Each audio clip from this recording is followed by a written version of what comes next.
case. Not too big so it'll easily fit on your dresser, and not too small so there's plenty of room for the whole collection.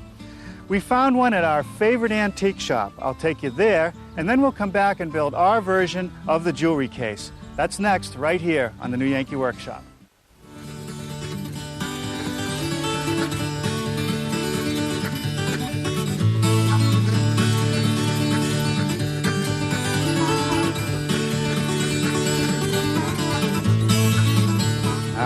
Finally, I get into the basement of European Country Antiques. Now, you got to know Ed pretty well before you get down here. Oh, you got a pretty good collection. Yeah, I just got these in. Up here is kind of the top of the line one. Mm-hmm. This is French. Probably was a spice rack. Mm-hmm. Looks like there's an outline on the drawer front. It was painted on there. Nice dovetailed drawers. Mm-hmm. Original paint. Mm-hmm. Original hardware. Yeah. Nice size. What do you get for a piece like this? This one would go for $425. Ouch. That's a lot. Well, on the other end, the Spectrum, here we go. This is a reproduction. Mm-hmm. And this is modeled after a salesman's sample case. So when the salesman went around the countryside, they didn't want to take a full-size piece of furniture, so they built a scale version. And they could show what they could do. So this is old wood, but it's a new piece. This is old wood, new piece. All right. And how much price difference between Less than the half two? the cost of that one. Okay. But there's a couple of other ones. What about this piece? What's going on with this piece? You know, that's kind of an unusual piece. I don't know if it was originally veneered, because you can see really the ends of the drawers, Or maybe it might have just been a very utilitarian piece and somebody added this detail at the bottom to give it a more formal look. Yeah, I bought it mainly. I like the proportion of it. I thought it would work in a lot of places. But this is another one I wanted to show you. I like this one. I like these flush brass keyholes. Nice drawers, beautifully dovetailed. This is what the English would call an upmarket piece. Well, I think we'll take it, and we won't even ask the price. Finally. Well, after studying the antique original, I came up with a few modifications for our jewelry case. I made it a little bit shallower. It has a couple drawers, which we'll have for storage area. I'm still waiting for a couple more pulls for this bottom one. Up at the top, instead of a drawer, the lid actually opens, and after it's finished, I'll install a mirror right here. Now, here's a feature you don't want to tell everyone about, the hidden compartment. If you reach under the base, you can slide it out, and there's a tray for the most valuable pieces in the collection. I want to start today by working on the sides of the case. I took some 3/4 inch cherry and planed it down to 1/2 inch. I want to square them up and cut them to length. We'll do that at the table saw. Now, before we use any power tools, let's take a moment to talk about shop safety. Be sure to read, understand, and follow all the safety rules that come with your power tools. Knowing how to use your power tools properly will greatly reduce the risk of personal injury. And remember this, there is no more important safety rule than to wear these safety glasses.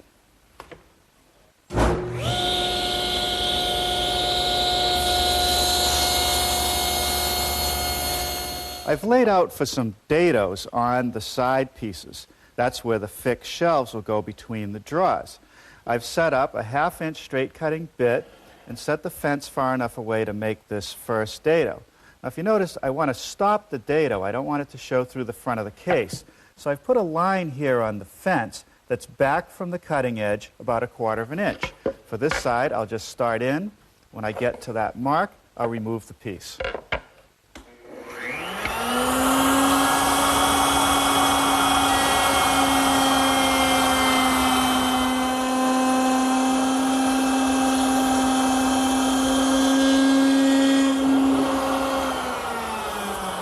Okay, that takes care of one side.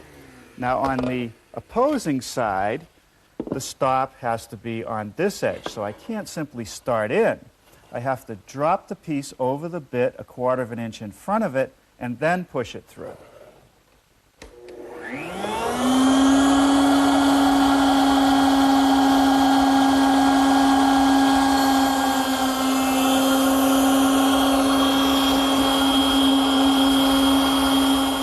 Now I'm going to move the fence over to do this dado along the bottom edge.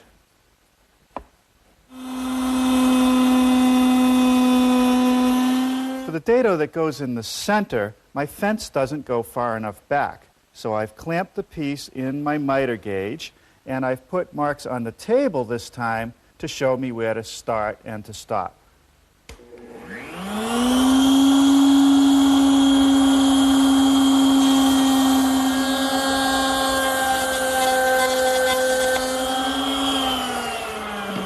Now, using the same bit, splitting my fence so part of the bit goes under it, I formed a rabbet for the plywood back.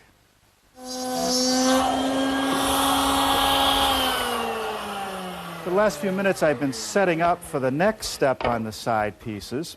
Here you can see the layout. It's a slight taper coming up, which forms the front leg, a straight cut across, and then the back leg. Now, this cut is difficult to make perfectly accurate at the bandsaw or by hand, and I want the two sides to match. So what I've done is set up a 1/4-inch spiral bit, which is great for making a plunge cut all the way through the wood. And because I'm going to be riding it against the fence, both pieces will come out exactly the same. Once again, I'll drop it down on a layout line at the fence, run it through, and remove it.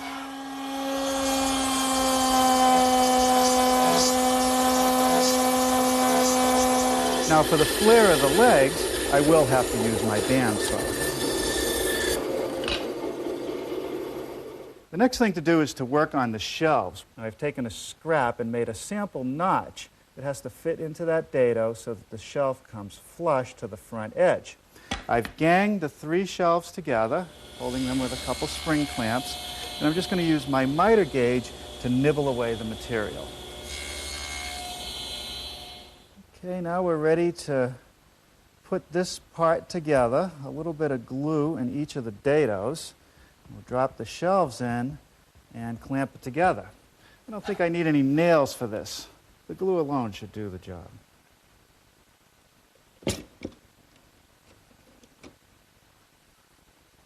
Here I'm marking a piece of 1/2-inch cherry that goes at the back of our jewelry case. And if you look at the prototype, you can see that it's rabbeted to fit around the side. I'll do that at the table saw.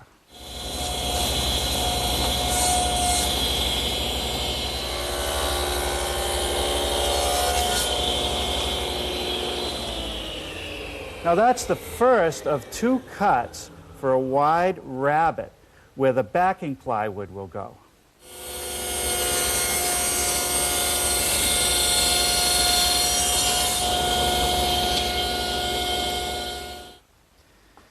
Okay, now that piece gets glued, slipped right into that rabbet, and clamped.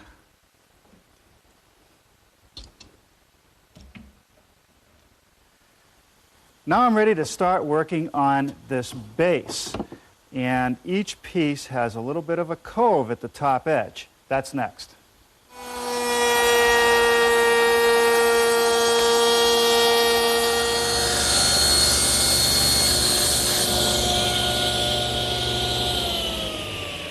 Here I'm beginning to miter those pieces of base. And the reason I'm using the table saw rather than miter box is that my miter box doesn't have enough capacity for this height. Okay, now that's the fit that I'm looking for. These corners will be reinforced with a biscuit, but before I do that, I want to make these decorative cutouts.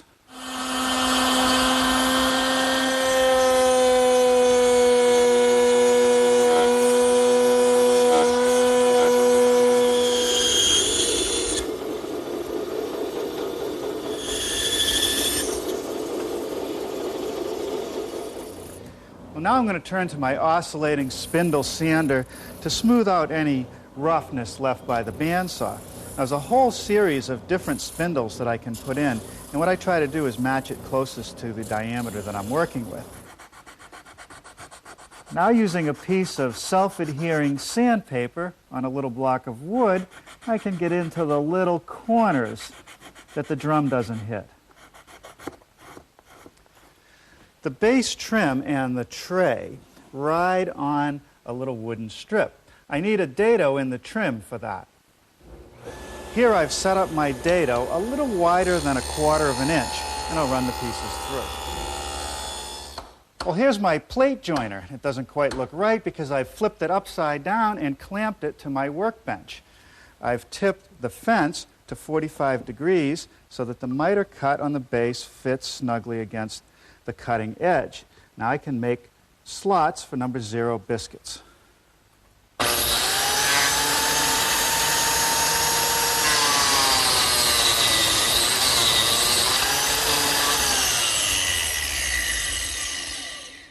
With some glue in the slots and on the miter, I can slip the pieces together, and then I'll clamp them, set it aside to dry.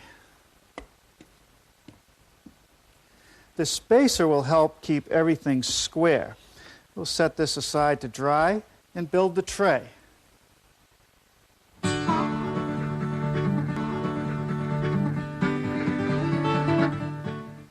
Let's look at the prototype again. The tray is made up of some 1/2 inch by 1 inch cherry, and the corner joint is just a rabbet joint.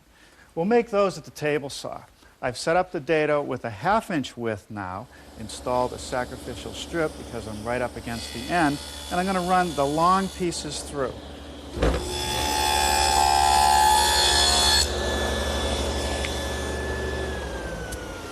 That little rabbet, which is in the bottom edge of the pieces, will receive the plywood so that it's flush. Okay, a little glue on those rabbet joints at the corner, and I'll attach it with a 5/8 inch brad. Now you notice that I've held the brad quite a distance in from the edge because I have to leave room for the groove, which is going to go in here later.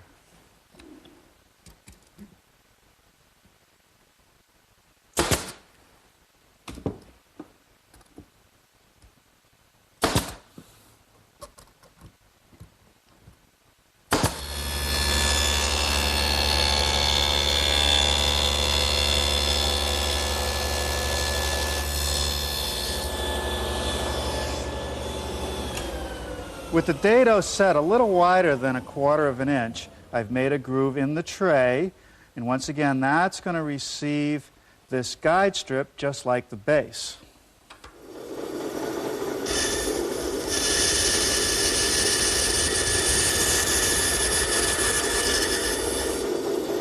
The strips that the tray and the base ride on need a notch at each end. To lock them in place, a dab of glue in the middle of that cutout in the side, and I'll lock it in place with a couple brads.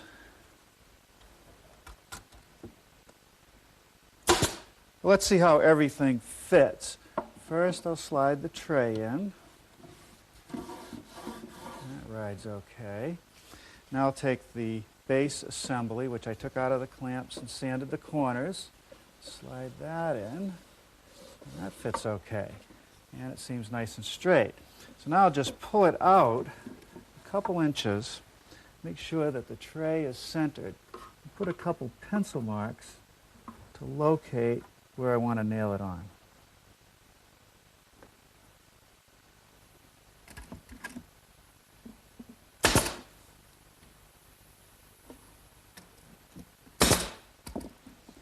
Let's take a look at the prototype again.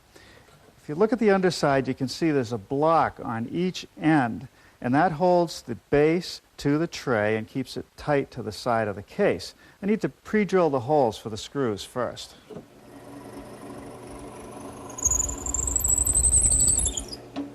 Now I'm making a small countersink for the head of the screw in each block. Now I'll attach the block first to the bottom of the tray. Pre-drill a little hole.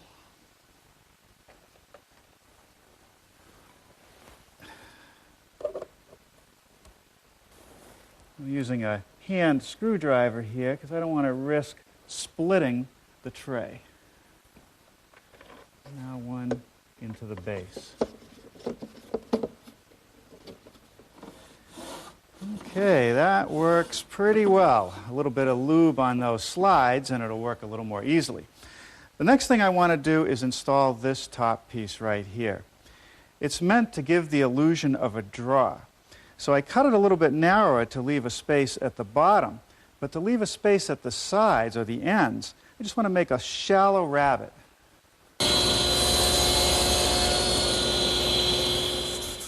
Okay, a little sanding just to round over the edges all the way around. Let's see how that's going to look. Now if I hold it up off the bottom just a little bit, there'll be a space at the top, and that curve gives me the space on the ends.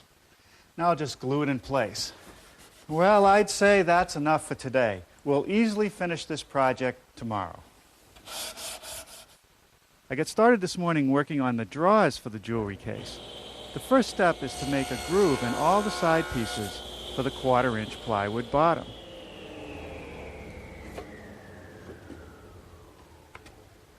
That's good.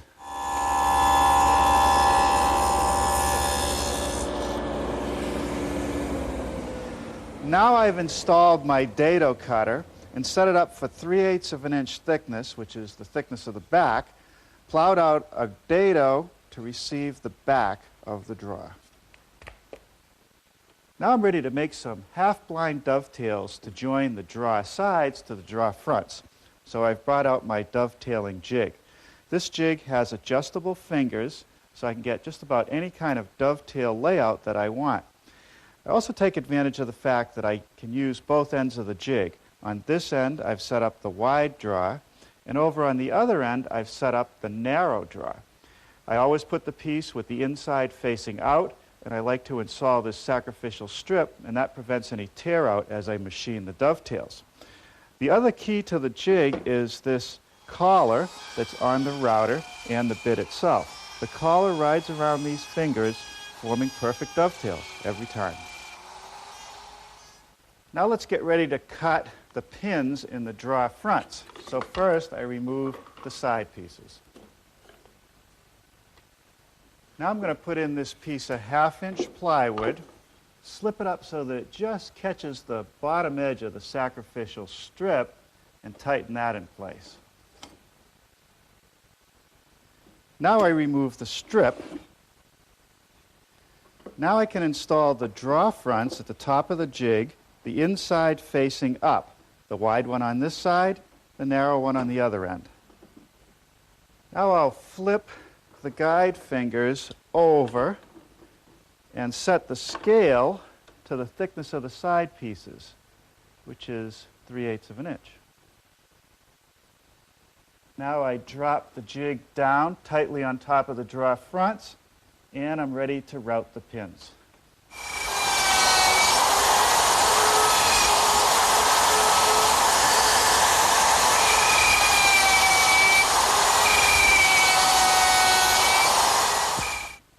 Right, let's see how we did.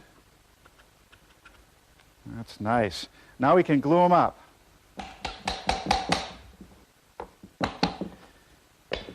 Not only is that a strong joint, but it's also beautiful.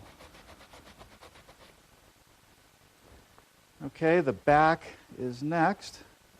Fits into those dados and secured with a few brads.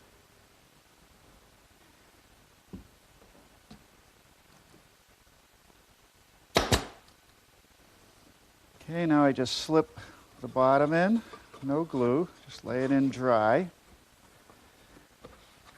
and nail it into the back.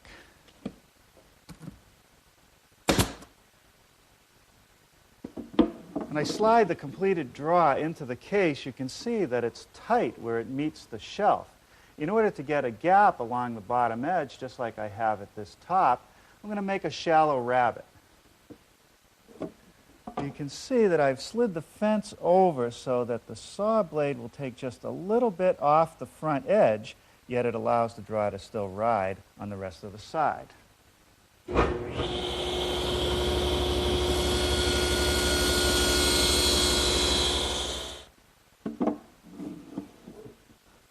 And that's how that's done.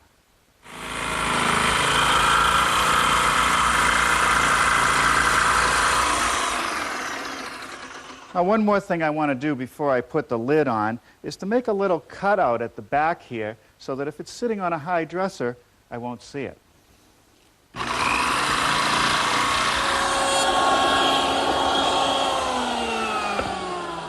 The top is a piece of 1/2-inch cherry, and I'm using a large radius roundover bit, but just the very tip, to put this decorative detail on the ends and the front edge. This piano hinge is especially made for jewelry cases. It rests back at 95 degrees so that when we have the mirror here, it'll be easy to see. Being sure to use my push stick when passing small stock through the dado, I've just made a cut in the middle of this piece. Next, I'm going to switch to a saw blade, split it in half, and the result will be some moldings that I'll use to hold the mirror to the lid. For years, we've struggled trying to get a nice finish on our cherry projects. Whenever we've used an oil-based stain, it tends to look a bit blotchy. And someone recommended that we use a product like this, a gel stain. This is actually a gel stain with an oil.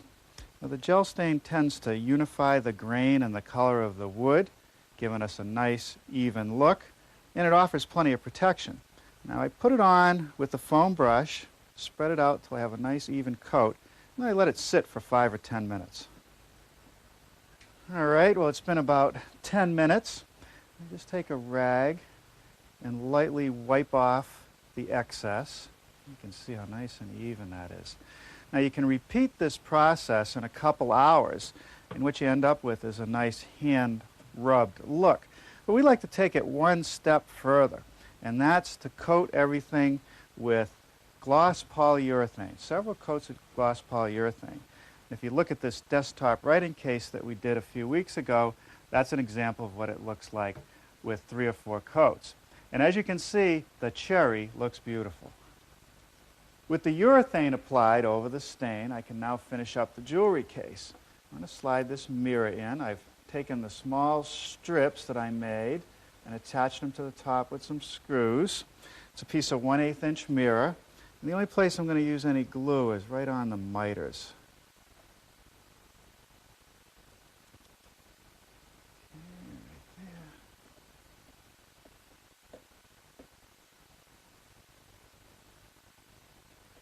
Okay, does that.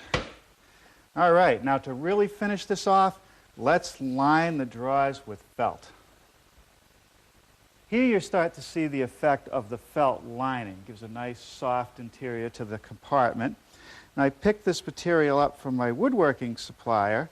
It's adhesive-backed felt, self-sticking. You just peel off the release paper. After you cut it to size, and just very carefully set it in place and press it down. Well, here it is with all the felt installed and the knobs. It was a fun project and fairly inexpensive, but filling it, that's going to be another matter.